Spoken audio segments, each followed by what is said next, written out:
ஹல்லேலூயா. தேவனாகிய கர்த்தர் நம்மோடு கூட இந்த நாளிலும் அவருடைய வார்த்தையின் மூலமாக கர்த்தர் பேசுவாராக. திருப்பிக் கொள்ளுவோம். யோவான் எழுதின சுவிசேஷம் 7ஆம் அதிகாரம் 37ஆம் வசனத்திலிருந்து 39ஆம் வசனம் வரைக்கும். பண்டிகையின் கடைசி நாளாகிய பிரதான நாளிலே இயேசு நின்று சத்தமிட்டு, ஒருவன் தாகமாயிருந்தால் என்னிடத்தில் வந்து பானம் பண்ண கடவன்.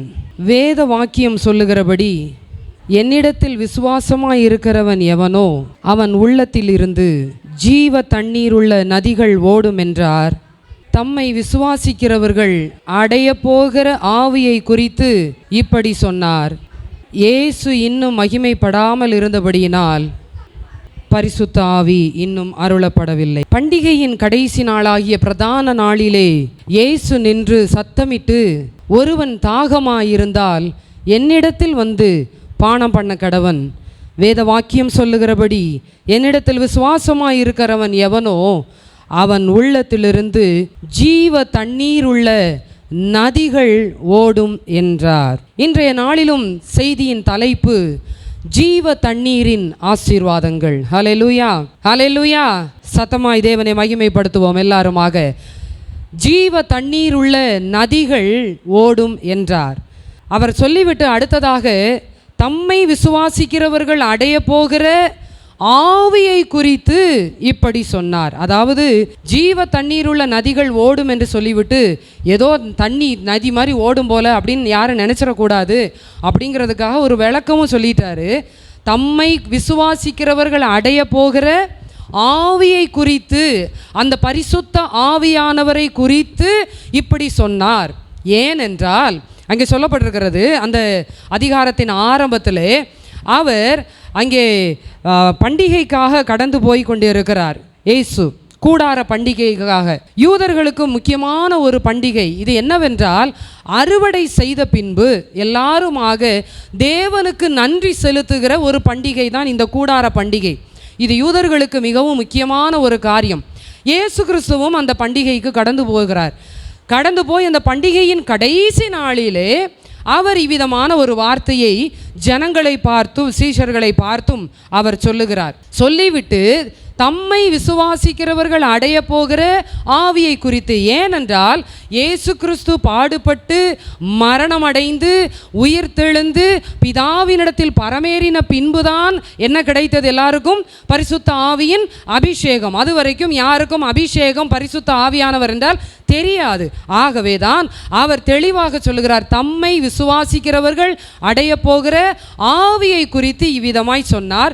இயேசு இன்னும் மகிமைப்படாது இருந்தபடியினாலே பரிசுத்த ஆவி இன்னும் அருளப்படவில்லை. அப்போ நம்ம ஒரு காரியத்தை இந்த நாளில் புரிந்து கொள்ள வேண்டும். ஜீவ தண்ணீரின் ஆசீர்வாதங்கள் என்று சொல்லும் பொழுது அது அங்கே வசனத்தில் நன்றாய் சொல்லப்பட்டிருக்கிறது, ஜீவ தண்ணீருள்ள நதிகள் ஓடும் என்று. நதிகள் என்று சொல்லும் பொழுது முதலாவது தண்ணீரின் அனுபவம், தண்ணீரின் அனுபவத்திற்கு பின்புதான் என்ன வருகிறது? நதியின் அனுபவம் வருகிறது. எடுத்த உடனே அங்கே நதியின் அனுபவம் வராது யாருக்குமே. தண்ணீரின் அனுபவத்திற்கு பின்புதான் நதியின் அனுபவம். வாசியுங்கள் யோவான் 7ஆம் அதிகாரம் 39ஆம் வசனம். யோவான் 7:39. தம்மை விசுவாசிக்கிறவர்கள் அடைய போகிற ஆவியை குறித்து சொன்னார். சரி, 4ஆம் அதிகாரம் 10ஆம் வசனம். யோவான் 4:10.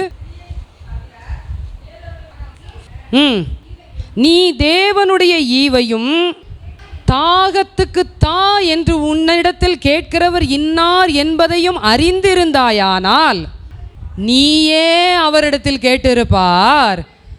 அப்போ முதலாக தேவனாகிய கர்த்தர், அதாவது இயேசு கிறிஸ்து நமக்கு அருளுகிற ஒரு கிருபை, ஒரு ஆசீர்வாதம் என்னவென்றால் தண்ணீர் என்கிறதான ஆசீர்வாதம். அதான் சொல்லப்பட்டிருக்கிறது, அவர் உனக்கு எதை கொடுத்திருப்பார்? ஜீவ தண்ணீரை கொடுத்திருப்பார் என்று சொல்லுகிறது. தொடர்ந்து வாசியுங்கள் 14ஆம் வசனம். நான் கொடுக்கும் தண்ணீரை குடிக்கிறவனுக்கோ ஒரு காலும் தாகம் உண்டாகாது.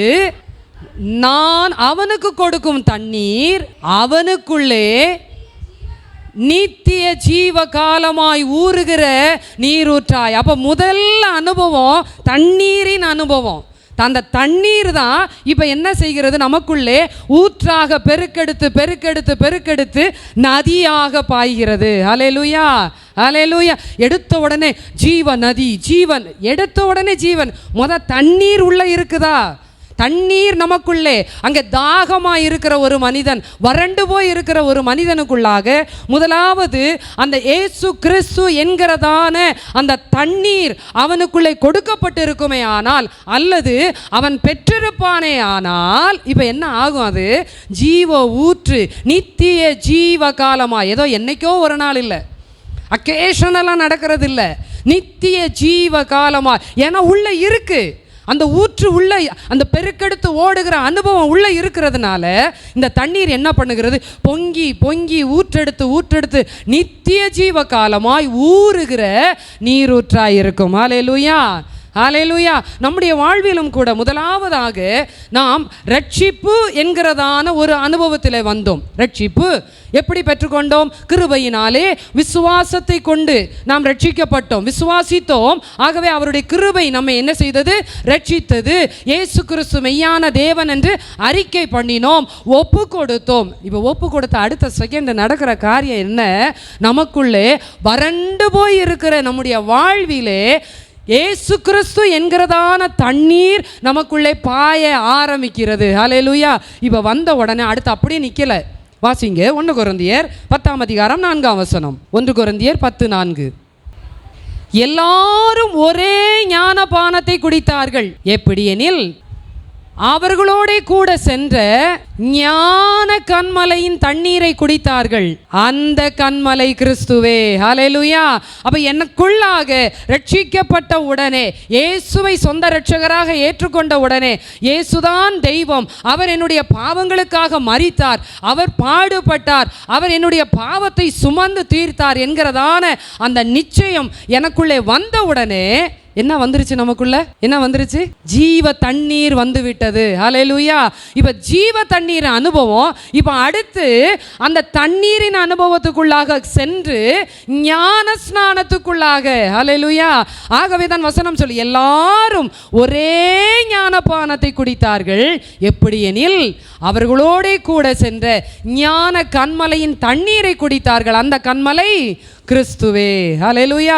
அந்த கிறிஸ்துவாகிய தண்ணீரை நான் குடித்தேன், அவரோடு ஒப்புரவாக்கப்பட்டேன், உடன்படிக்கை செய்யப்பட்டேன். இப்பொழுது எனக்குள்ள என்ன இருக்கிறது? எனக்குள்ள என்ன இருக்கிறது?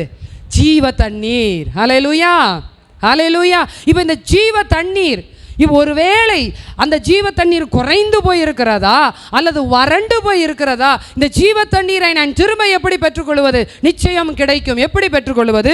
வாசியுங்கள் மத்தேயு 5:6. நீதியின் மேல் பசிதாக உள்ளவர்கள் பாக்கியவான்கள், அவர்கள் திருப்தி அடைவார்கள். ஹல்லேலூயா. நீதியின் மேல் பசிதாக உள்ளவர்கள் பாக்கியவான்கள். அப்ப நமக்குள்ள ஒரு தாகம் வேண்டும். என்ன தாகம்? எனக்கு அந்த ஜீவ தண்ணீர் வேண்டும், எனக்குள்ள அந்த ஜீவ தண்ணீர் ஊற்றாக பெருக்கெடுக்க வேண்டும், எனக்குள்ளே அந்த ஜீவ தண்ணீர் நதியாக பாய வேண்டும் என் மூலமாக. ஹல்லேலூயா. அப்ப தாகம் இருக்கும் பொழுது, ஆகவே தான் ஏசாயாவில் ஒரு வசனம் வாசிக்கிறோம், தாகம் உள்ளவன் மேல் தண்ணீரையும், முதல் வார்த்தை அதுதான், தாகமுள்ளவன் மேல் தண்ணீரையும், அடுத்து வறண்ட நிலத்தின் மேல் அப்புறம் தான் தண்ணீருக்கு அப்புறம் தான் ஆறு. இன்னைக்கு நம்ம என்ன பண்றோம்னா, எடுத்த உடனே என்ன அனுபவம் வேணும் நமக்கு? ஆமாம், அப்படியே பொங்கி வரணும். இங்கே உள்ள இல்லையே, உள்ள இருந்தா தானே இது பொங்கும். தண்ணீரே இல்லையே. புரியுதா உங்களுக்கு? டேங்க்ல தண்ணி இருந்தால் தான் எங்கே தண்ணி வரும்? பைப்பில் தண்ணி வரும். இப்போ நீங்களும் நானும் அந்த ஓவர் அங்கே டேங்க்ல இருந்து வர்ற பைப்பாக நீங்கள் மாறினாதான் இந்த தண்ணீர் இறங்கி பொங்கி வரும். எவ்வளவு ஸ்பீடாக திறக்கிறோமோ அவ்வளோ ஸ்பீடாக வரும். தண்ணியே இல்லையே. புரிஞ்சிருச்சா? தாகம் உள்ளவன் மேல் தண்ணீரையும் வறண்ட நிலத்தின் மேல் ஆறுகளையும் ஊற்றுவேன் என்று அவர் சொன்னார், நான் சொல்லலை. ஹல்லேலூயா. தொடர்ந்து வாசியுங்கள். அங்கே எரேமியா 23:29-13. உங்கள் முழு இருதயத்தோடும். அப்போ தாகம் எப்படி வேணும்னா, முழு இருதயம் எனக்கு வேணும். முதலாவது உங்கள் முழு இருதயத்தோடு. யாரோ சொல்கிறதுனாலையோ கேள்விப்படுறதுனாலையோ அல்லது இந்த தண்ணி என்கிட்ட இல்லைன்னா யாராவது ஏதாவது சொல்லுவாங்களோ, அப்படி இல்லை. உங்கள் முழு இருதயத்தோடும் என்னை தேடினால் என்னை தேடுகையில் கண்டடைவீர்கள். ஹல்லேலூயா. அப்போ தாகமாக இருக்கிற, ஆகவே தான் யோவான் சுவிசேஷத்தில் வாசித்தோம், பண்டிகையின் கடைசி நாளில் இயேசு நின்று உரத்த சத்தமாய், தாகமுள்ளவன் என்னிடத்தில் வர கடவன், என்னிடத்தில். ஹல்லேலூயா.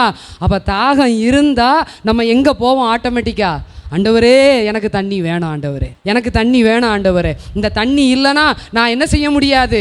ஊற்றாக, நதியாக, ஆறாக மாற முடியாது. ஹல்லேலூயா. ஏனென்றால் ரட்சிக்கப்பட்டு அந்த ஞான கன்மலையின் தண்ணீரை குடித்து அந்த ஞானபானத்துக்குள்ளாக நாம் ஞானஸ்நானம் எடுத்து அந்த தண்ணீரின் அனுபவத்தில் இருக்கிற நமக்குள்ளே அந்த தண்ணீரினாலே, எனக்குள்ளே கொடுக்கப்பட்ட ஊற்றப்பட்டு இருக்கிற அந்த தண்ணீரினாலே ஆசீர்வாதம் உண்டாயிருக்கிறதா? முன்னேற்றம் உண்டாயிருக்கிறதா?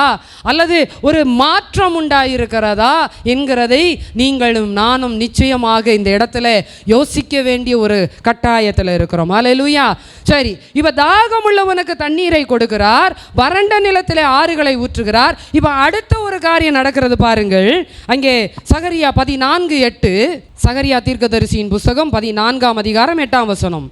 அந்நாளிலே ஜீவ தண்ணீர் எருசலேமிலிருந்து புறப்பட்டு பாதி கிழக்கு சமுத்திரத்துக்கும் பாதி மேற்கு சமுத்திரத்துக்கும் போய் கோடை காலத்துக்கும் இருக்கும். ஹல்லேலூயா.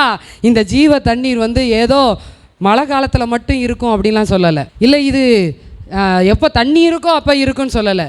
எருசலேமிலிருந்து புறப்பட்டு பாதி கிழக்கு சமுத்திரத்துக்கும் பாதி மேற்கு சமுத்திரத்துக்கும் போய் மாரி காலத்துக்கும் கோடை காலத்துக்கும் இருக்கும். ஹல்லேலூயா. அப்படி என்றால் என்ன அர்த்தம்? இங்கே கடைசி நாளில் நடக்கிற சம்பவத்தை சொல்லி இருந்தாலும் இதன் மூலமாக ஒன்றை நீங்களும் நானும் விளங்கிக் கொள்ள வேண்டும். என்னவென்றால், பாதி கிழக்கு சமுத்திரம் பாதி மேற்கு சமுத்திரம், மாரி காலம் கோடை காலம் என்றால் எல்லா மனிதருக்கும் எல்லா சூழ்நிலைமையிலும் எல்லா நேரத்திலும் நமக்குள்ளே ஊற்றெடுக்கிற கொடுக்கப்பட்டிருக்கிற அந்த ஜீவ தண்ணீர் என்ன செய்யும் என்றால் பாய்ந்து ஓடும். ஹல்லேலூயா. தாகமாயிருக்கிறவனுக்கு தண்ணீர் கொடுக்கப்படும். இந்த தண்ணீர் என்ன செய்யும்? இப்பொழுது அங்கே பாய்ந்து நதியாய் மாறுகிறது. எங்கே பாய்கிறது என்றால் கிழக்கு சமுத்திரத்திற்கும் மேற்கு சமுத்திரத்திற்கும் கோடை காலத்துக்கும் மாரி காலத்துக்கும். கர்த்தர் கொடுத்திருக்கிற ஜீவ தண்ணீர் உங்களுக்குள்ளே எனக்குள்ளே இருக்கும் என்றால் அந்த தண்ணீர் புறப்பட்டு வெளியே பாய்ந்து வருவதற்கு காலமும் சமயமும் சூழ்நிலைமையும் மனிதர்களும் எதுவும் நம்மை ஒன்றுமே செய்ய முடியாது. அது பாய்ந்து வரும். ஹல்லேலூயா. ஹல்லேலூயா. ஹல்லேலூயா. இப்படிப்பட்ட ஒரு ஜீவ தண்ணீரை அவர் உங்களுக்கும் எனக்கும் கொடுத்து தேவ ஆசீர்வாதத்தை பெற்றுக்கொள்ளும்படியாக அவர் விரும்புகிறார். ஹல்லேலூயா. எத்தனை பேர் இந்த நாளில், ஆண்டவரே அந்த ஜீவ தண்ணீர் எனக்கு வேண்டும் ஆண்டவரே, அந்த ஜீவ தண்ணீர் எனக்கு வேண்டும் ஆண்டவரே. அங்கே உரத்த சத்தமா இயேசு நின்று சொல்லுகிறார், தாகமுள்ளவன் என்னிடத்தில் வந்து பானம் பண்ண கடவன், நான் ஜீவ தண்ணீரை அவனுக்கு கொடுப்பேன், ஜீவ காலமாய் அவனிடத்திலே ஜீவ ஊற்று பெருக்கெடுத்து ஓடும் என்று சொல்லுகிறார். இதை குறித்ததான ஒரு காரியத்தை தான் அன்றைக்கு தீர்க்கதரிசிக்கு தேவனாகிய கர்த்தர் தெளிவாய் சொன்னார். எடுத்துக்கொள்ளுவோம். எசேக்கியேல் தீர்க்கதரிசியின் புஸ்தகம் 47ஆம் அதிகாரம் 1 முதல் 10 வசனங்களிலே அந்த காரியத்தை குறித்து சொல்லப்பட்டிருக்கிறது. ஒவ்வொன்றாய் ஒவ்வொரு பகுதிகளாய் நாம் பார்க்கலாம். எசேக்கியேல் 47ஆம் அதிகாரம் 1 முதல் 10 வசனங்கள். முதலாவது 1ஆம் வசனத்தை வாசியுங்கள். திரும்பி வர பண்ணினார். வாசற்படியின் கீழிருந்து தண்ணீர் புறப்பட்டு கிழக்கே ஓடுகிறதா இருந்தது, பாய்ந்தது. முதல் காரியம், இங்கே இஸ்ரவேல் ஜனங்கள் பாபிலோனியர்களால் சிறைப்பிடிக்கப்பட்டு நம்பிக்கை இழந்து பயந்து இதற்கடுத்து நம்முடைய வாழ்க்கை என்னவா இருக்குமோ, இதற்கடுத்து நம்முடைய சூழ்நிலைமை என்னவா இருக்குமோ என்கிறதான அந்த ஒரு கேள்விக்குறியான சூழ்நிலைமையில் இருந்த வேளையிலே தேவனாகிய கர்த்தர் எசேக்கியேல் மூலமாக தம்முடைய பிள்ளைகளுக்கு ஒரு தரிசனத்தை காண்பித்து அதற்குரிய ஒரு விளக்கத்தையும் கொடுத்து இவ்விதமாக என் ஜனங்கள் இருப்பார்கள் என்று சொல்லி தேவனாகிய கர்த்தர் அங்கே சுட்டி காண்பிக்கிறதை பார்க்கிறோம். இன்றைக்கும் நம்பிக்கையற்றவர்களாக, சூழ்நிலைமை எங்கு பார்த்தாலும் அந்தகாரமாய் இருக்கிறது, இதற்கடுத்து என்னுடைய வாழ்க்கை, இதற்கடுத்து என்னுடைய சூழ்நிலைமை, இதற்கடுத்து என்னுடைய காரியம், இதற்கடுத்து என்னுடைய வேலை நிமித்தமான காரியங்கள், இதற்கடுத்து என்னுடைய எதிர்காலம். கர்த்தர் சொல்லுகிறார், அங்கே தண்ணீர் என்ன செய்கிறதாம், வாசற்படியின் கிழக்கே ஓடுகிறதா இருந்தது. ஆலயத்தின் முகப்பு கிழக்கு நோய் இருந்தது. அந்த தண்ணீர் ஆலயத்தின் வலதுபுறமாய் பலிபீடத்துக்கு தெற்கே பாய்ந்தது. முதல் காரியம், தண்ணீர் பாய்கிற ஒரு அனுபவம் அங்கே காணப்படுகிறது. தொடர்ச்சியாக நீங்கள் வாசித்து கொண்டே வரும் பொழுது அங்கே 2வது வசனம் கடைசி பகுதி, அங்கே தண்ணீர் வலதுபுறத்திலிருந்து பாய்கிறதா இருந்தது. 3வது காரியம் 3வது வசனத்தில் சொல்லப்பட்டிருக்கிறது, கிழக்கே புறப்படுகையில் 1000 முழம் அளந்து என்னை. முதல் அனுபவம் எங்கே தான் கடக்க பண்ணுகிறாரு? தண்ணீரை தான் கடக்க பண்ணுகிறார். இன்னைக்கு நம்மளுடைய வாழ்க்கையில் என்ன அப்படின்னா, ஆறுகளை கடப்பாய், தண்ணீரை ஆறுகள் உன்மேல் புரளுவதில்லை, அக்கினி உன்னை பற்றாது. தண்ணீரின் அனுபவமே இங்கே நமக்கு சரியா இல்லைன்னா இதெல்லாம் மோதுனா என்ன ஆகும்? நமக்கு சில நேரங்களில் நமக்கு அப்படியே ஒரு பிரச்சனை வந்த உடனே, போராட்டம் வந்த உடனே, அல்லது சில பலவீனங்கள் வந்த உடனே, சில சூழ்நிலைமைகள் வந்த உடனே நாம் அப்படியே சோர்ந்து போகிறதுக்கு காரணம் என்னவென்றால், இந்த தண்ணீரின் அனுபவத்தையே கடக்காமல், இந்த தண்ணீரின் அனுபவமே இல்லாமல் இருக்கிறதுனால தான் இன்னைக்கு நமக்கு ஒரு சின்ன பிரச்சனை வந்த உடனே நாம் அப்படியே மடிந்து போகிறோம். அங்கே எசேக்கியேல் தீர்க்கதரிசிக்கு தரிசனத்தில் காண்பிக்கிறார், அந்த புருஷன் தமது கையில் நூலை பிடித்து கொண்டு கிழக்கே புறப்படுகையில் 1000 முழம் அளந்து தண்ணீரை கடக்க பண்ணினார். அது எப்படி இருந்தது? கணுக்கால் அளவு இருந்தது. ஹல்லேலூயா. அப்போ ஃபர்ஸ்ட் ஸ்டெப், இப்போ தண்ணீர் உள்ளே வந்த உடனே இப்போ எங்கே தான் இருக்குது? ஒரு பாட்டிலை வச்சுக்கிடுவோம். நம்ம ஒரு பாட்டிலில் இப்போ தண்ணி ஊற்றுறோம். தண்ணி ஊற்றினோடனே ஃபுல்லாக எடுத்தோடனே ஃபுல்லாக நிறைஞ்சிருமா? எங்கேருந்து தான் வரும்? கீழே இருந்து தான் வரும். கீழே இருந்து தான் கொஞ்சம் கொஞ்சமாக மேலே வரைக்கும் வரும். இப்போ முதல் ஸ்டெப் என்னுடைய வாழ்க்கையிலே, அந்த ஜீவ தண்ணீர் வந்த உடனே கர்த்தர் என்னை என்ன அனுபவத்திற்குள்ளே கொண்டு போகிறார் என்றால், 1000 முழம் கடந்து கணுக்கால் அளவை கடக்க பண்ணுகிறார். ஹல்லேலூயா. முதல் அனுபவம் கணுக்கால் அளவு என்பது என்னுடைய ஆவிக்குரிய ஜீவியத்தின் முதல் அனுபவம். இன்னைக்கு தண்ணீர் வந்துருச்சு, எல்லாருக்கும் தண்ணீர் கொடுக்கப்பட்டிருக்கிறது, ஜீவ தண்ணீர் இருக்கிறது. ஆனால் எந்த லெவலில் தான் இருக்கோம்? நம்ம எங்கே தான் இருக்கோம்? கணுக்கால் அளவுலையே இருக்கோம். அது எப்படி இருக்கும் தெரியுமா? கணுக்கால் அளவு. இப்போ நம்ம பிள்ளைகளெல்லாம் ஒரு கடற்கரைக்கு கூட்டிகிட்டு போகிறோம், இல்லை தண்ணி நிறைந்த இடத்திற்கு கூட்டிகிட்டு போகிறோன்னு வைங்க. எடுத்த உடனே நம்ம பிள்ளைய எங்கே கூட்டிகிட்டு போவோம்? எந்த பகுதிக்கு கூட்டிகிட்டு போவோம்? எங்கே போவோம்? ஆழம் இல்லாத, அப்படி நமக்கு பார்த்தா மேலோட்டமாக தெரிகிற இடத்துக்கு தான் நம்ம பிள்ளைகளை கொண்டு போய் என்ன செய்வோம்? சின்ன பிள்ளைய விடுவோம். ஏன்? எதற்காக? அந்த பிள்ளை தண்ணியில் காலை வச்ச உடனே என்ன பண்ணும்? ஃபஸ்ட்டு அப்படியே காலை ஆட்டி ஆட்டி என்ன செய்யும்? விளையாடும். அப்போ கணுக்கால அளவு என்பது என்னுடைய ஆவிக்குரிய ஜீவியத்தின் பிளே கிரவுண்டு, பிளே ஸ்டெப்பு. அதுதான் விளையாட்டுத்தன்மை. அதுதான் முதல். ரட்சிக்கப்பட்டேன், ஞானஸ்நானம் பெற்றேன், இப்பொழுது எந்த லெவலில் இருக்கிறேன் நான்? கணுக்கால். இப்போ நான் என்ன பண்ணிகிட்டு இருக்கேன்? தண்ணி பார்த்தோன்னே இப்போ என்ன பண்ணுறேன்? காலை போய் நனைக்கணும், தண்ணியில் காலை வைக்கணும். இப்போ அடுத்து என்ன செய்யணும்? அப்படியே காலை ஆட்டி ஆட்டி என்ன செய்கிறேன்? இந்த ஸ்டெப்பில், இந்த லெவலில் தான் இன்றைக்கி நம்முடைய ஸ்பிரிச்சுவல் லைஃப், நம்முடைய ஆவிக்குரிய நிலைமை இருக்கிறது. ஆனால் தேவனாகிய கர்த்தர் அதை விரும்பவில்லை. ஜீவ தண்ணீர் உள்ள நதிகள் புறப்பட்டு ஓடும். ஹல்லேலூயா.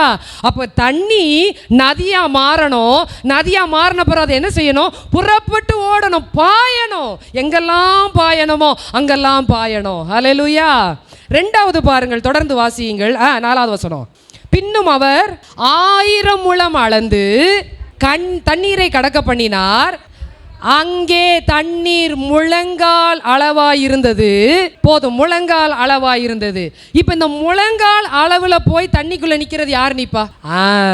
கொஞ்சம் அப்படி ஒரு அலை அடித்தா கூட அப்படி ஸ்டாண்ட் பண்ணுற அளவுக்கு அவங்க நிற்க முடியும்.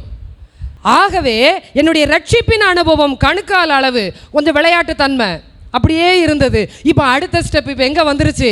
நான் நிற்கிற அளவுக்கு, தண்ணீர் என் காலில் வந்து மோதினாலும் நிற்கக்கூடிய அளவு, நான் அதில் அந்த இடத்துல ஸ்டாண்ட் பண்ணுவேன், நிற்பேன் அப்படிங்கிற ஒரு கான்ஃபிடென்ட், ஒரு தைரியம் எனக்கு இருந்தா அந்த இடத்துல. ஹல்லேலூயா. அடுத்து பாருங்க, பின்னும் அவர் அதோட விடவில்லை தேவனாகிய கர்த்தர். பின்னும் அவர் 1000 முழம், அடுத்த ஸ்டெப்பு 1000 ஆண்டவர் எடுத்த உடனே 10, 100, 1000, 10,000, கோடி இல்லை, கொஞ்சம் கொஞ்சமா 1000 அளவு, 1000 முழம் அளந்து அந்த தண்ணீர் எந்த அளவா இருந்தது? யார் இடுப்பளவு தண்ணியில் இறங்குவா? நீச்சல் தெரிஞ்சவங்க இறங்குவாங்க. என்ன தண்ணி வந்தாலும் நான் என்ன பண்ணிடுவேன்? ஆமாம், அடிச்சிருவேன், வெளியே வந்துடுவேன், தெரியும் எனக்கு அப்படிங்கிறவங்க, ஆவிக்குரிய ஜீவியத்தில் ரட்சிப்பு, ஞானஸ்நானம், அபிஷேகம், கர்த்தருடைய காரியங்கள், அவருடைய வரங்கள், அவருடைய செயல்பாடுகள், போராட்டம், எல்லா விதமான சூழ்நிலைமை இப்படியே ஒன்னொன்னா போய் இப்போ இடுப்பு அளவில் தண்ணியில் நிற்கிற ஆள் போய் கணுக்கால் அளவு தண்ணியில் கால் வச்சு விளையாடுவாங்களா யாராவது? அப்படி இருந்தால் நம்ம என்ன சொல்லுவோம்? அவங்கள சிரிக்க மாட்டோம் நம்மளே. இப்போ ஆண்டவர் நிறையா நேரம் நம்மளை பார்த்து இடுப்பு அளவு தண்ணி வந்தாச்சு, அந்த லெவலுக்கு வந்ததுக்கு அப்புறமும் இப்போவும் ஆண்டவரே, புரியுதா உங்களுக்கு?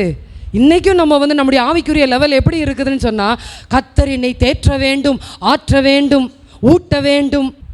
புரிஞ்சிருச்சா? கணுக்கால் லெவல்லையே இருக்கிறோம் நம்ம இன்றைக்கும். ஆண்டவர் சொல்கிறாரு, இல்லைப்பா, கணுக்காலெல்லாம் தாண்டி நீ எங்கே வந்துட்ட? இடுப்பு அளவுக்கு வந்தாச்சு, நீ நீச்சல் அடிக்கிற அளவுக்கு வந்தாயிற்று. இன்னமும் போய் தண்ணீரை பார்த்த உடனே அப்படியே நீச்சல் விளையாட்டு தன்மையாக இல்லை. அடுத்து திரும்ப பாருங்க, தொடர்ச்சியாக வாசியுங்கள். பின்னும் அவர் 1000 முழம் அளந்தார், அங்கே அது நான் கடக்க கூடாத நதியாயிருந்தது. ஹல்லேலூயா, ஹல்லேலூயா, ஹல்லேலூயா. அனுபவம் எங்க இருந்துச்சு?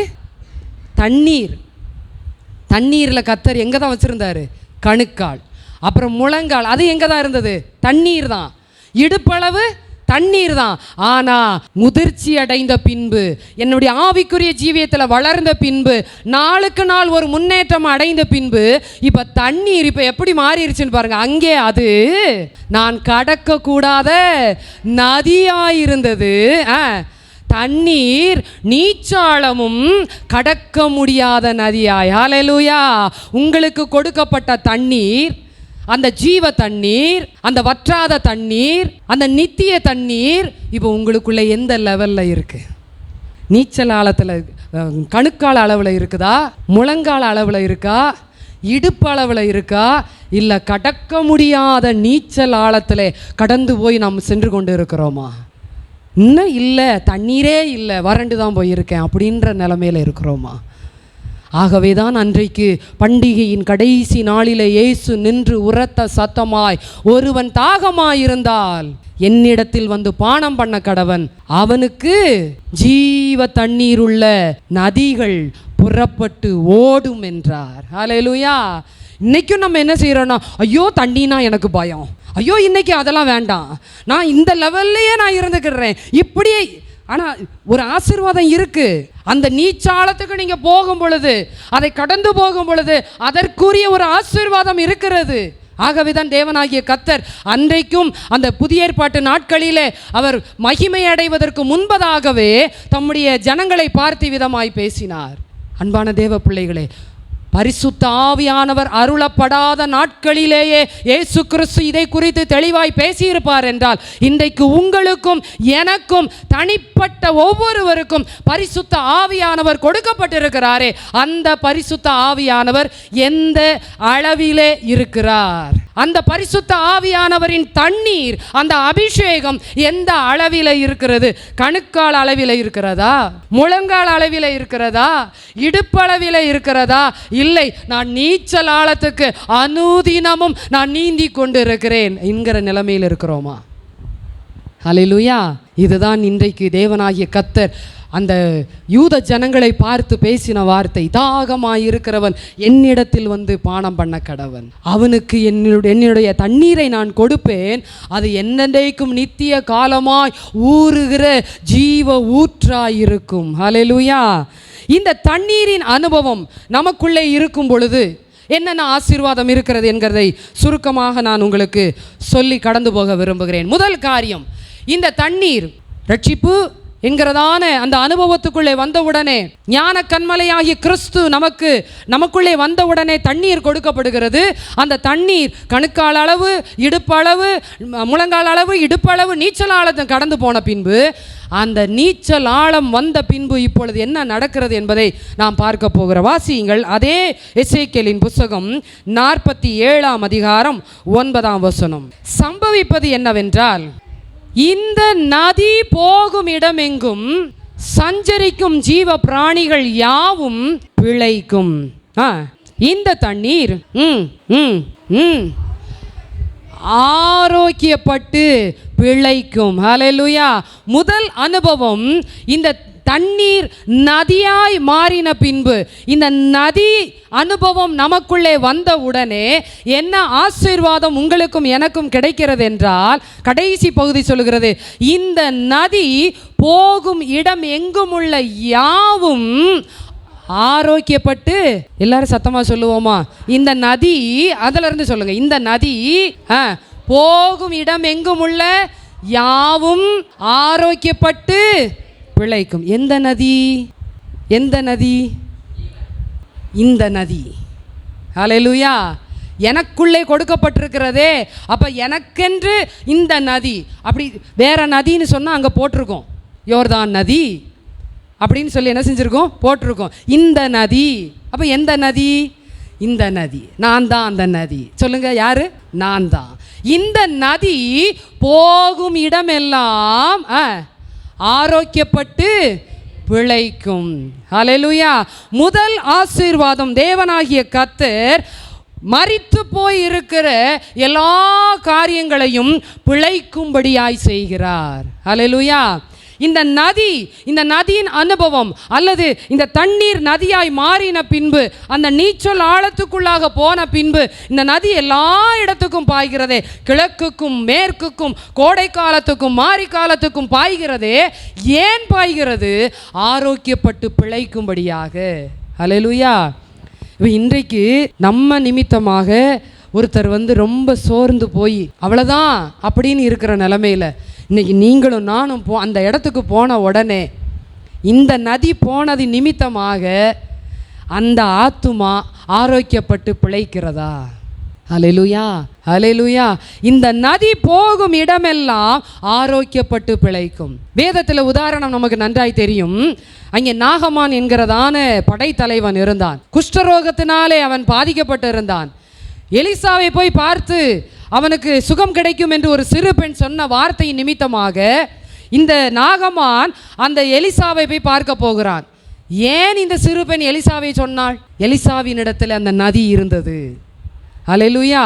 இப்போ போய் சொன்ன உடனே இப்போ எலிசா ஒரு வார்த்தையை சொல்லுகிறார், நீ போகிற வழியிலே யோர்தான் நதியிலே 7 தரம் முங்கி எழுந்த பின்பு உன்னுடைய குஷ்டம் மாறும். ஹல்லேலூயா.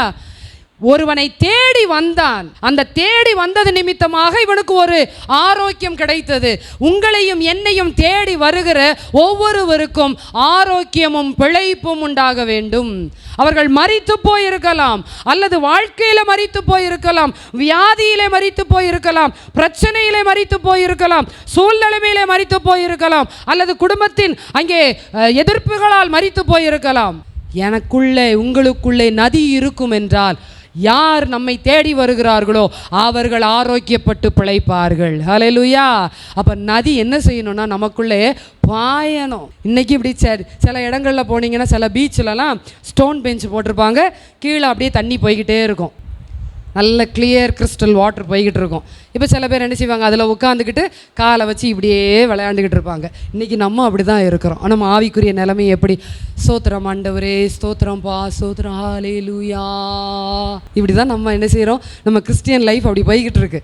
அதனால என்ன ஆகுதுன்னா, திடீர்னு யாராவது எந்திரிங்க நாங்கள் கொஞ்சம் உட்காரணும் அப்படின்னு சொன்ன உடனே இந்த பிள்ளை என்ன செய்ய ஆரம்பிக்கும், நான் உட்காந்துருந்தேன் அவங்க உட்காந்துட்டாங்கன்னு அழுகும். அதே போல தான் இன்னைக்கு யாராவது ஒரு பிரச்சனை, ஒரு கஷ்டம், ஒரு வேதனை, ஒரு துக்கம் வந்த உடனே அழுக ஆரம்பிக்கிறோம், தாங்க முடியலை.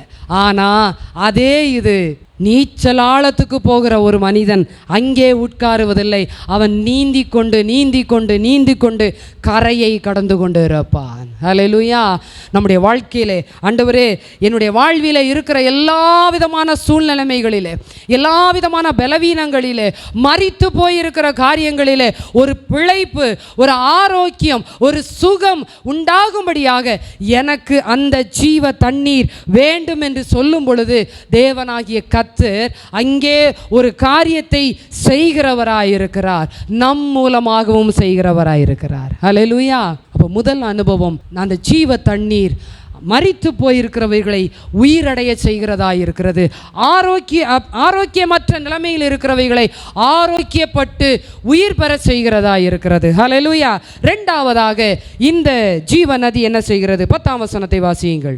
எங்கேதி துவக்கி பல ஜாதியும் மகா ஏராளமுமாயிருக்கும். இந்த வசனத்தை வாசிக்கும் பொழுது எனக்கு ஒரு ஆச்சரியமான ஒரு காரியம். அப்பொழுது எங்கேதி துவக்கி எனக்லாயும் மட்டும் மீன் பிடிக்கிறவர்கள் அதன் கரையிலே நிற்பார்கள். எதுக்காக நிற்கிறாங்க? மீன் பிடிக்கிறதுக்கு. மீன் பிடிக்கிறதுக்கு ஒரு நதி ஓடுகிறது, ஆறு ஓடுகிறதுனால் கரையிலிருந்து மீன் பிடிக்கிறாங்க. கரையில் மீன் பிடிப்பார்கள். அதெல்லாம் வலைகளை விரிக்கிற, எங்கே வலை விரிப்பாங்க? எங்கே வலை விரிப்பாங்க? கடலில் தான் வலை விரிப்பாங்க. பெரிய வலை விரிக்கிறாங்கன்னா எங்கே விரிப்பாங்க? கடல்ல. ஆனால் வசனம் சொல்லுகிறது, மீன் பிடிக்கிறவர்கள் எங்கே நிற்பார்கள்? கரையில் நிற்பார்கள். அதெல்லாம் வலைகளை விரிக்கிற ஸ்தலமாயிருக்கும். அதன் மச்சங்கள் பெரிய சமுத்திரம்னா என்னது? அதில் இருக்கிற மீன் எல்லாம் எப்படி இருக்குமா? கடல்ல இருக்கிற மீன் மாதிரி இருக்குமா. நதியில் கடல்ல இருக்கிற மீன் எப்படி வந்தது? ஒரு நதி, அது நதியாய் பாய்கிறது. அந்த நதி, வசனம் சொல்லுகிறது, வலைகளை விரிக்கிற ஸ்தலமாயிருக்கும். அதன் மச்சங்கள் பெரிய சமுத்திரத்தின் மச்சங்களைப் போல பல ஜாதியும் பல மகா ஏராளமுமாயிருக்கும். ஹல்லேலூயா. ஒன்றை தெரிந்து கொள்ள வேண்டும், அந்த ஜீவ நதி உங்களுக்குள்ளே எனக்குள்ளே பாயும் பொழுது மரித்தவைகள் உயிர் பெறுவது மாத்திரமல்ல, அங்கே சுகவீனமாய் சுகமற்று இருக்கிறது ஆரோக்கியம் அடைவது மாத்திரமல்ல, அற்புத அடையாளங்களையும் கர்த்தர் செய்கிறவராயிருக்கிறார். ஹல்லேலூயா. எப்பொழுது? அங்கே கணுக்கால் அளவில் இருக்கும் பொழுது அல்ல, முழங்கால் அளவில் இருக்கும் பொழுது அல்ல, இடுப்பளவு இருக்கும் பொழுது அல்ல, நீச்சல் ஆழத்துக்குள்ளே கடந்து போகும் பொழுது ஒரு நதியின் காரியம் சமுத்திரமாய் மாறுகிறது. ஹல்லேலூயா. இன்றைக்கு உங்களுடைய கையிலே கொஞ்ச காரியம் இருக்கிறது, கொஞ்சம் வருமானம் இருக்கிறது, கொஞ்சம் ஆசீர்வாதம் இருக்கிறது, இவ்வளவுதான் என்னுடைய வாழ்க்கை, இதை வைத்துதான் இந்த சூழ்நிலைமையில தான் என்று நீங்கள் இருப்பீர்கள் என்றால், அதை நதியாய் நீங்கள் மாற்றும் பொழுது கர்த்தர் கடலின் அந்த அனுபவத்தில் பெரிய ஆசீர்வாதத்தை கொடுக்க வல்லமை உள்ளவர். ஹல்லேலூயா. ஒரு அற்புதத்தை கர்த்தர் செய்ய வல்லமை உள்ளவர். எப்பொழுது? நீச்சல் ஆழத்துக்குள்ளே கடந்து போகும் பொழுது. ஆகவே தான் எசேக்கியேலுக்கு தரிசனத்தை காண்பிக்கிற ஆண்டவர் தண்ணீரை காண்பித்தார். தண்ணீருக்கு அப்புறமாக கணுக்கால் அளவு, முழங்கால் அளவு, இடுப்பளவு நீச்சல் ஆழத்தை காண்பித்து விட்டுத்தான் அதனுடைய நன்மைகளை சொல்லுகிறார். நன்மைகளை சொல்லிவிட்டு இவைகளை இப்படி இருக்க வேண்டும் என்று சொல்லவில்லை. இந்த அனுபவம் இருந்தால் இந்த ஆசீர்வாதம் எல்லாம் நம்மை தேடி வரும். ஹல்லேலூயா.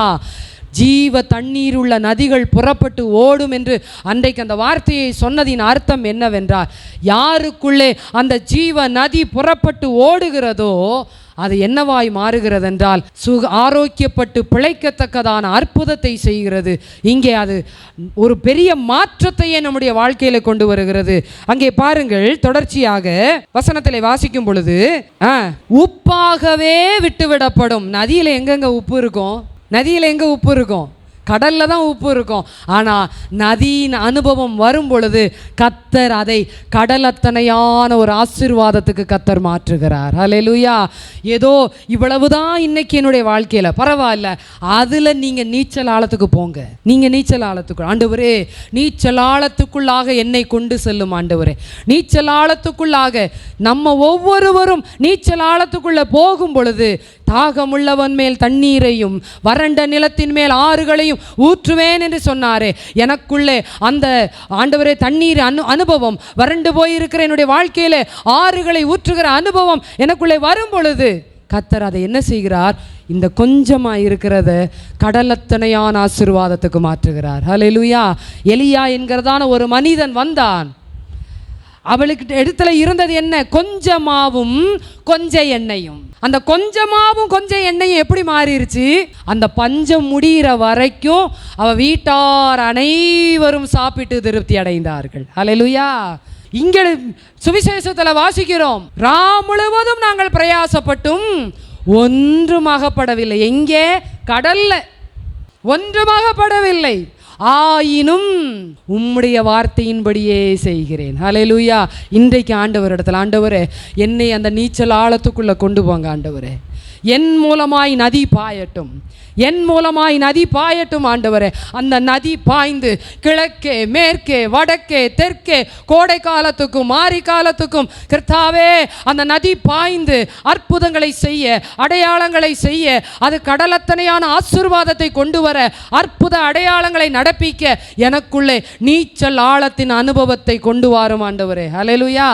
ஏனென்றால் கேட்கிற நமக்கு அவர் கொடுக்க வல்லமை உள்ளவராயிருக்கிறார். ஆகவே தான் வசனம் சொல்லுகிறது, கேளுங்கள் தரப்படும், தட்டுங்கள் திறக்கப்படும், தேடுங்கள் கண்டடைவீர்கள், கேட்கிற எவனும் பெற்றுக்கொள்ளுகிறான். ஹல்லேலூயா. நம்ம கேட்கிற எவனும் பெற்றுக்கொள்ளுகிறான்னு சொன்ன உடனே நம்ம கேட்கறதெல்லாம், ஆண்டவரே நாளைக்கு லோன் கட்டணும்ப்பா, நாளைக்கு நான் டியூ கட்டணும் ஆண்டவரே, ஃபீஸ் கட்டணும் ஆண்டவரே, இதை தான் நம்ம கேட்குறோம். அவர் சொல்லுகிறார், எனக்கு இதை கேட்க சொல்லலை, உங்களுக்கு கொடுக்குற பரிசுத்த ஆவியின் அபிஷேகத்தை கேளுங்கள். ஹல்லேலூயா. அந்த பரிசுத்த ஆவியின் அபிஷேகத்தை கேட்கும் பொழுது தேவனாகிய கர்த்தர் கடலத்தனையான ஆசீர்வாதத்தை, ரா முழுவதும் பிரயாசப்பட்டும் ஒன்றும் அகப்படாமல் இருந்த இடத்திலே இப்பொழுது அக்கம் பக்கத்தில் இருக்கிற எல்லாரும் சேர்ந்து வந்து அவர்களுக்கு ஒத்தாசை செய்யக்கூடிய அளவிற்கு கர்த்தர் அற்புதத்தை செய்தார். ஹல்லேலூயா. நம்முடைய சபையிலும் உங்களுடைய தனிப்பட்ட வாழ்க்கையிலும் உங்களுடைய குடும்ப வாழ்விலும் இந்த விதமான ஆசீர்வாதம் வர வேண்டும் என்றால் இந்த நீச்சல் ஆழத்தின் அனுபவம் இல்லாமல் கர்த்தருடைய ஆசீர்வாதம் வராது. இந்த நீச்சல் ஆழத்தின் அனுபவம் ஒவ்வொருவரும் கடந்து போவோம். ஏனென்றால் அந்த தண்ணீரை எல்லாரும் பருகி இருக்கிறோம். தண்ணீரை பருகாதவர்கள் ஒருவரும் இல்லை. நீங்கள் 1000 ஜெபிக்கலாம், 1000 உபவாசிக்கலாம், 1000 திட்டங்களை செய்யலாம், 1000 காரியங்களை செய்யலாம். ஆண்டவர் சொல்லுகிறார், உனக்கு கொடுக்கிற தண்ணீர் நதியா மாறி இருக்கா? இல்லை, தண்ணீர் நான் இந்த பாட்டிலில் தான் எப்பயுமே வச்சுக்கிடுவேன், இதுதான், இது போதும் எனக்கு, இது போதும். ஆண்டவர் சொல்கிறார், நோ, இது சின்ன பிள்ளை குடிக்கிறது, பார்ன் பேபி. நீ இப்போ நீச்சல் ஆழத்துக்கு கடந்து போகிற பெரிய மனிதனாய் மனுஷியாய் மாறினபடியினாலே அந்த நதியின் அனுபவம் வேண்டும். ஹல்லேலூயா. ஹல்லேலூயா. நமக்கு நதியின் அனுபவம் சொன்னால் அங்கே பீட்டு வேகமாக வரணும், பாட்டு வேகமாக பாடணும், அல்லது குறிப்பிட்ட நபர் பாடினா தான் இங்கே நதி பாயும். இல்லாட்டி நதி என்ன செய்யாது? பாயாது. வேகமாக கீபோர்டு ட்ரம்ஸ் எல்லாம் டபா டபா டபான்னு அடித்து வேகமாக பாடுற அந்த டெம்போவை கூட்டி அப்படியே டப்பு டப்பு டப்புன்னு அடித்தாதான் என்ன செய்யும்? நதி பாயும். இல்லை, ஆண்டவர் சொல்கிறார், வேண்டாம், தானாக நதி பாய்ந்துக்கிட்டு எங்கெல்லாம் போகுதோ அங்கெல்லாம். யோசித்து பாருங்க. இப்போ இங்கே இருந்து முடிச்சுட்டு ஒவ்வொரு இடத்துக்கு போகிறீங்க. ஒருத்தர் கிழக்க போகிறீங்க, ஒருத்தர் மேற்க போகிறீங்க, ஒருத்தர் தெற்க போகிறீங்க, ஒருத்தர் வடக்க போகிறீங்க. இதில் பிரயாணப்படுறோம். இப்படி நம்ம போகிற இடத்தில் எல்லாம் நதி பாயும் என்றால் எப்படி? யோசித்து பாருங்க. ஹல்லேலூயா. இதைத்தான் தேவனாகிய கர்த்தர் சொல்லுகிறார். மூன்றாவது, நதி பாயும் பொழுது என்ன நடக்கிறது? 47ஆம் அதிகாரம் 12ஆம் வசனத்தின் கடைசி பகுதி. இல்லை, அதில் மேலிருந்தே வாசிங்க. அவைகளுக்கு பாயும் தண்ணீர் பரிசுத்த ஸ்தலத்திலிருந்து பாய்கிறபடியினால் மாதந்தோறும் புது கனிகள். ஹல்லேலூயா. நல்ல தெளிவா வாசிங்க எல்லாருமா. மாதந்தோறும் புது கனிகளை கொடுத்து கொண்டே இருக்கும். அவைகளின் கனிகள் புசிப்புக்கும் அவைகளின் இலைகள் அவிழ்தத்துக்குமானவைகள். அவிழ்ததுனா மருந்து அப்படின்னு அர்த்தம், ஃபார் மெடிசின். இப்போ நதி முதல் காரியம், நதி பாயும் பொழுது அங்கே என்ன உண்டாகிறது என்றால் ஆரோக்கியம், அங்கே பிழைப்பு உண்டாகிறது. ரெண்டாவது, இந்த நதி பாயும் பொழுது அற்புதம் நடக்கிறது. மூன்றாவது, இந்த நதி பாயும் பொழுது என்ன நடக்கிறது என்றால் ஒரு திருப்தியை கர்த்தர் நமக்கு கொடுக்கிறார். ஹல்லேலூயா. ஒரு திருப்தியான ஒரு ஆசீர்வாதம், நிறைவான ஆசீர்வாதத்தை அங்கே வசனம் சொல்லுகிறது. என்னவென்றால் அது அவைகளுக்கு பாயும் தண்ணீர் பரிசுத்த பரிசுத்த ஸ்தலத்திலிருந்து பாய்கிறபடியினால் மாதந்தோறும் புது கனிகளை. இதை வாசிக்கும் போது எனக்கு ரொம்ப உண்மையிலே சொல்கிறேன், தாக்கப்பட்டேன். இப்போ நதி பாய்ந்திருக்குமே, ஆனால் இந்த 4 மாதத்தில் கர்த்தர் ஒவ்வொரு நதியின் மூலமாக எத்தனை புது கனிகளை கொண்டு வந்திருப்பார். ஹல்லேலூயா. எனக்குள்ளே ஜீவ நதி பாயும் என்றால் என் மூலமாய் புது கனிகள். இப்படியே ஒவ்வொருத்தர் மூலமாக ஜீவ நதி பாயும் என்றால் என்ன வந்திருக்கும்? இப்போ கனி வந்திருக்கும். மாதந்தோறும் அக்கேஷனலாக இல்லை, அக்கேஷனல் என்னைக்கோ இல்லை. இது மாம்பழ சீசன், மாம்பழம் தான் வரும். இது பலாப்பழ சீசன், பலாப்பழம் தான் வரும். இது கொய்யாப்பழ சீசன், கொய்யாப்பழம் தான் இல்லை. மாதந்தோறும் புது கனிகள். என்ன கனிகள்? எல்லா கனிகள், குறிப்பிட்ட கனிகள் அல்ல, எல்லா கனிகளும் மாதந்தோறும் கொடுத்து கொண்டே இருக்கும் அவைகளின் கனிகள். சரி, அப்போ என் மூலமாய் என்னிடத்தில் பாய்ந்து, என் மூலமாய் பாய்ந்த நதி நிமித்தமாக ஒரு புது கனி வந்தது. ஓகே, இப்போ இந்த புது கனி நிமித்தமாக அந்த கனி எப்படி இருக்குதா? புசிப்புக்கும் அவைகளின் இலைகள் அவிழ்தத்துக்குமானவைகள். அப்ப நானும் பிரயோஜனமாக இருக்கிறேன். என் மூலமாய் வர்ற கனி இருக்கு பார்த்தீங்களா, அந்த கனியும் பிரயோஜனமாக இருக்கு. எவ்வளோ பெரிய ஆசீர்வாதம். ஹல்லேலூயா. இப்போ இவை எல்லாம் சேர்த்து கால்குலேஷன் பண்ணி கீழே வந்து பார்த்தா எங்க பிரச்சனை? என் வாழ்க்கையில் கனி இல்லை, அப்படியே கனி வந்தாலும் புசிக்க முடியல. அப்படியே சரி இலையாவது பறிக்கலான்னு பார்த்தா இலையும் எப்படி இருக்கு? பூச்சியும் புழுவுமா இருக்கு, ஒன்றும் செய்ய முடியல. அப்போ வாட் இஸ் த மேட்டர்? பார்த்தா நதி இல்லை. அங்கே வசனம் தெளிவாய் சொல்லுகிறது, அந்த அவைகளுக்கு பாயும் தண்ணீர் எங்கே இருந்து பாய்கிறது? அப்ப இந்த பரிசுத்த ஸ்தலத்தில் இருந்து பாய்கிற தண்ணீர் ஒவ்வொரு மரத்திற்கும், ஒவ்வொரு ஆத்துமாவிற்குள்ளும் கடந்து போகும் பொழுது இந்த ஆத்துமா எதை கொடுக்க வேண்டும்? எதை கொடுக்கணும்? கனி கொடுக்கணும். அந்த கனி எப்படி இருக்கும்? புசிப்புக்கும் அவிழ்தத்துக்குமானவைகள். ஹல்லேலூயா. அப்ப என் மூலமாய் உருவாகிற கனி எப்படி இருக்கும்? நான் எப்படி ஆராதிக்கிறேனோ அந்த கனியும் அப்படி ஆராதிக்கும். நான் எப்படி ஜெபிக்கிறேனோ அந்த கனியும் அப்படியே ஜெபிக்கும். நான் எப்படி ஆவியில நிரம்பி அந்நிய பாஷையில பேசுகிறேனோ அந்த கனியும் அப்படியே செய்யும். யோசித்து பாருங்க, நம்ம பிள்ளைகளை ஸ்கூல்ல போய் சேர்ப்போம். அட்மிஷன்லாம் கஷ்டப்பட்டு வாங்கி எல்லாம் போட்டு ஸ்கூலில் சேர்ப்போம். இதில் சில பிள்ளைகள் வெரி ஃபர்ஸ்ட் டே ஸ்கூலுக்கு போயிடுவாங்க.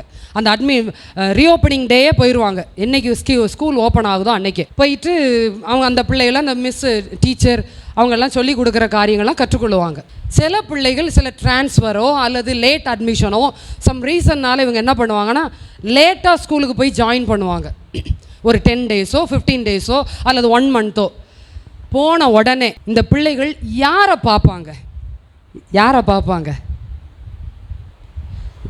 தனக்கு முன்னாடி அல்லது தாம் பக்கத்தில் இருக்கிற பிள்ளையத்தான் பார்ப்பாங்க. ஏன்னா அந்த மிஸ்ஸு இப்போ இந்த பிள்ளைக்காக மிஸ்ஸு வந்தோடனே எழுப்பி நிற்கணும், மிஸ்ஸு வந்தோடனே குட் மார்னிங் சொல்லணும், வெளியே போகணுன்னா எஸ்கியூஸ் கேட்கணும் சொல்லுவாங்களா? சொல்ல மாட்டாங்க. இப்போ யார் தான் சொல்லி கொடுப்பா அந்த பிள்ளைக்கு? ஒன்று முன்னாடி இருக்கிற பிள்ளை, இல்லாட்டி பக்கத்தில் இருக்கிற பிள்ளை. நீ வெளியே போகணுன்னா மிஸ்ட்டை கேட்டுட்டு போ சொல்லுமா சொல்லாதா? இப்போ மிஸ்ஸு உள்ளே வந்தோடனே எழும்பி நிற்கிறத பார்த்தோன்னா அந்த பக்கத்தில் இருக்கிற பிள்ளை என்ன செய்யும்? எழும்பும். இந்த கனி, இந்த மரம் நதியாய் பாயும் பொழுது இப்போ புதிதாக ஒரு கனி வருகிறது உள்ளே. இந்த கனிக்கு பாட தெரியாது, இந்த கனிக்கு ஜெபிக்க தெரியாது, இந்த கனிக்கு எப்போ எழும்பி நிற்கணும்னு தெரியாது. யாரை தான் பார்க்கும்? இந்த கனியை பார்க்கும். இந்த கனி, ஆண்டவரே உம்மை நான் மகிமைப்படுத்துகிறேன், ஸ்தோத்தரிக்கிறேன் ஆண்டவரே அப்படின்னா அந்த கனி என்ன செய்யும்?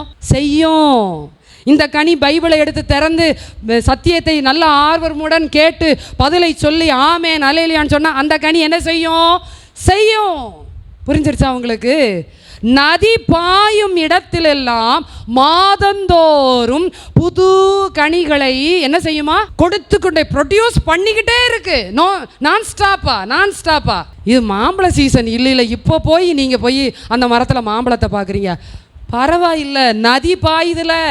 ஏனென்றால் சங்கீதம் 1ஆம் சங்கீதத்தில் வசனம் சொல்லுகிறது, அவன் நீர்க்கால்களின் ஓரமாய் நடப்பட்டு தன் காலத்தில் தன் கனியை தந்து எப்படி இருக்கிறான்? இலை உதிராதிருக்கிற மரத்தை போல் இருக்கிறான். அவன் செய்வதெல்லாம் வாய்க்கும். துன்மார்க்கரோ ஐடென்டிஃபிகேஷன், கிளாரிஃபிகேஷன், டிஸ்டிங்டிஃபிகேஷன் அங்கே காமிச்சிட்டார் ஆண்டவர். இவங்க வேற. அப்போ தண்ணீர் ஒருத்தருக்கு கொடுக்கப்பட்டிருந்தா அவங்க எப்படித்தான் இருக்கணும்? இலை உதிராதிருக்கிற மரத்தை போல் தன் காலத்தில் தன் கனியை தந்து, ஹல்லேலூயா, அவன் செய்வதெல்லாம் வாய்க்கும். இன்றைக்கி நம்முடைய வாழ்க்கையில் வாராவாரம் உரம் போடணும், வாராவாரம் தண்ணி ஊற்றணும், வாராவாரம் இலையெல்லாம் வெட்டி விடணும். ஆனால் கர்த்தர் சொல்லுகிறார், நீச்சல் ஆழத்துக்குள்ளே கடந்து போகும் பொழுது அந்த மரம் எல்லாம் மாதந்தோறும் புது கனிகளை கொடுத்து கொண்டே இருக்கும். ஹல்லேலூயா. அந்த கனி மாத்திரமல்ல, அந்த மரத்தின் இலைகளும் மருந்தாகும். ஹல்லேலூயா. அங்கே வெளிப்படுத்தல் 22ஆம் அதிகாரம் 2ஆம் வசனத்தை வாசியுங்கள். வெளிப்படுத்தல் 12 விதமான ஜீவ விருட்சம் தரும் கனிகளும் ஜீவ விருட்சம் இருந்தது. அது மாதந்தோறும் தன் கனிகளை கொடுக்கும். அந்த விருட்சத்தின் இலைகள் ஜனங்கள் ஆரோக்கியம் அடைகிறதற்கு ஏதுவான. வெளிப்படுத்தல் 22:2 சொல்லப்பட்ட வசனம் இது எப்போ நடக்க போகுதுன்னா, நீங்களும் நானும் அவருடைய வருகையில் எடுத்துக்கொள்ளப்பட்ட பின்பு நடக்கிற காரியம் இது. ஆனால் அதுக்கு முன்னாடி அதற்கு ஒரு நிழலாட்டமாக அல்லது ஒரு ரிஹர்சலாக தேவனாகிய கர்த்தர் இப்பொழுதே அதை செய்ய சொல்லுகிறார். ஹல்லேலூயா. அனுபவமாக இப்பொழுதே செய்ய சொல்லுகிறார். அங்கே நீங்கள் அப்படி இருக்கணும்னா கர்த்தருடைய வருகை நாளிலே அல்லது பரலோகத்திலே நித்திய வீட்டிலே நீங்களும் நானும் இவ்விதமான ஒரு ஆசீர்வாதத்தோடு இருக்க வேண்டும் என்றால் அது இங்கேயே செஞ்சாதான் அங்கே இருக்க முடியும். இங்கே இல்லைன்னா அங்கே என்ன செய்ய முடியாது. அந்த 47ஆம் எசேக்கியேல் 47ஆம் அதிகாரம் 12ஆம் வசனமும் வெளிப்படுத்தல் 22:2 ஒரே வசனம்தான். நகரத்து வீதியின் மத்தியிலும் நதியின் இரு கரையிலும் 12 விதமான கனிகளை தரும் ஜீவ விருட்சம் இருந்தது. அது மாதந்தோறும் தன் கனியை கொடுக்கும். அந்த விருட்சத்தின் இலைகள் ஜனங்கள் ஆரோக்கியம் அடைகிறதற்கு ஏதுவானவைகள். கனியும் கொடுக்குது, அந்த இலையும் எப்படிங்கிறது ஆரோக்கியம் அடைகிறதற்கு எதுவாக இருக்கிறது. சில முருங்கை மரம் பார்த்திங்கன்னா காய் நல்லா இருக்கும், ஆனால் கீரை நல்லா இருக்காது. சில முருங்கை மரம் கீரை நல்லா இருக்கும், காய் நல்லா இருக்காது. ஆனால் ஆண்டவர் சொல்கிறாரு அப்படி இல்லை, காயும் நல்லா இருக்கணும், இலையும் நல்லா இருக்கணும். ஹல்லேலூயா, ஹல்லேலூயா. என்னுடைய ஆவிக்குரிய ஜீவியத்தின் வாழ்க்கை நிமித்தமாக ஆண்டவரே, நீர் எனக்கு அந்த ரட்சிப்பின் ஊற்றாய தண்ணீரை கொடுத்திருக்கிறீரே, இந்த தண்ணீர் நதியாய் பாயும்படியாக, இந்த நதியாய் பாயும் பொழுது ஆண்டவரே ஆரோக்கியம் உண்டாகிறது, பிழைப்பு உண்டாகிறது, அற்புதம் நடக்கிறது. அங்கே திருப்தியான வாழ்க்கை, ஆசீர்வாதம். ஒவ்வொரு மாதமும் கனியை கொடுக்கிறது என்றால் மாதம் நமக்கு கரெக்டாக நமக்கு சம்பளம் வர வேண்டிய ஆசீர்வாதம் வந்தால் ஏதாவது குறைவு இருக்குமா? நமக்கு பற்றாக்குறை வருமா? என்னைக்காவது வர வேண்டியது கொஞ்சம் அப்படியே தடைப்பட்டுருச்சுன்னா அந்த மாதம் நமக்கு கொஞ்சம் பிரச்சனை தான். ஆனால் மாதந்தோறும் கனிகளை கொடுத்து மாதந்தோறும் ஆசீர்வாதத்தை பெற்றுக்கொண்டு இவ்விதமான ஒரு சுகமான வாழ்வில் இருக்கும் பொழுது திருப்தியான வாழ்க்கையை கர்த்தர் நமக்கு வைத்திருக்கிறார். ஹல்லேலூயா. இன்றைக்கு தேவனுடைய சமூகத்தில் இது மாத்திரமல்ல, தொடர்ச்சியை நீங்கள் பார்க்கும் பொழுது சொல்லப்பட்டிருக்கிறது. அங்கே அந்த வசனத்தில் இந்த நதி பாயிறது நிமித்தமாக ஏசாயா 43:20 வாசியுங்கள். ஏசாயா 43:20. ஏசாயா 43:20. நான் தெரிந்து கொண்ட என் ஜனத்தின் தாகத்துக்கு வனாந்தரத்திலே தண்ணீர்களையும் அவாந்தர வெளியிலே ஆறுகளையும் உண்டாக்குவதினால் காட்டு மிருகங்களும் வலு சர்ப்பங்களும் கோட்டான் குஞ்சுகளும் என்னை கனம் பண்ணும். ஏசாயா 43:20.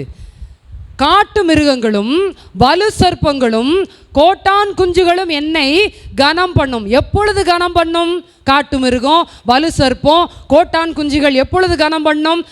தெரிந்து கொண்ட ஜனத்தின் மீது தண்ணீர் ஆறுகள் நதியாய் பாயும் பொழுது எதிரடையாயிருக்கிற எல்லாவற்றையும் நமக்கு கீழ்ப்படுத்த கர்த்தர் வல்லமை உள்ளவராயிருக்கிறார். ஹல்லேலூயா. இந்த ஆசீர்வாதத்தை பெற்றுக்கொள்ள வேண்டும் என்றால் ஆண்டவரே எனக்குள்ள ஜீவ நதி பாயட்டும், எனக்குள்ளே ஜீவ நதி பாயட்டும் ஆண்டவரே, எனக்குள்ளே ஜீவ நதி பாயட்டும். தண்ணீரின் அனுபவம் அல்ல, தண்ணீரின் அனுபவம் அல்ல ஆண்டவரே, கணுக்கால் அளவல்ல, முழங்கால் அளவல்ல, இடுப்பளவல்ல, நீச்சல் ஆழத்துக்கு கடந்து சென்று இந்த ஆசீர்வாதங்களை பெற்றுக்கொள்ள எனக்கு உதவி செய்யும் என்ற ஆண்டவரே என்று நீங்கள் வாஞ்சையோடு தாகத்தோடு கேட்பீர்கள் என்றால் இன்றைக்கே தேவனாகிய கர்த்தர் தம்முடைய பரிசுத்த ஆவியின் அபிஷேகத்தை கொடுக்க வல்லமை உள்ளவராயிருக்கிறார். ஹல்லேலூயா! எத்தனை பேர் விசுவாசிக்கிறீர்கள்? கர்த்தர் எனக்கு தந்தருளுகிற பரிசுத்த ஆவியின் அபிஷேகம் நான் கடந்து செல்லுகிற எல்லா இடத்திலேயும் பரவி பாயும். ஹல்லேலூயா! அது பரவி பாய்ந்து அற்புதத்தை செய்யும், பரவி பாய்ந்து அடையாளங்களை செய்யும், பரவி பாய்ந்து சுகத்தை கொடுக்கும், பரவி பாய்ந்து ஆசீர்வாதத்தை கொடுக்கும், பரவி பாய்ந்து நன்மையை செய்யும். ஹல்லேலூயா! இந்த ஆசீர்வாதத்தை பெற்றுக்கொள்வதற்கு நாம் ஒவ்வொருவரும் ஆண்டவருடைய கரத்தில் நம்மை ஒப்பு கொடுப்போம். கர்த்தர் நம்மை ஆசீர்வதிப்பார்.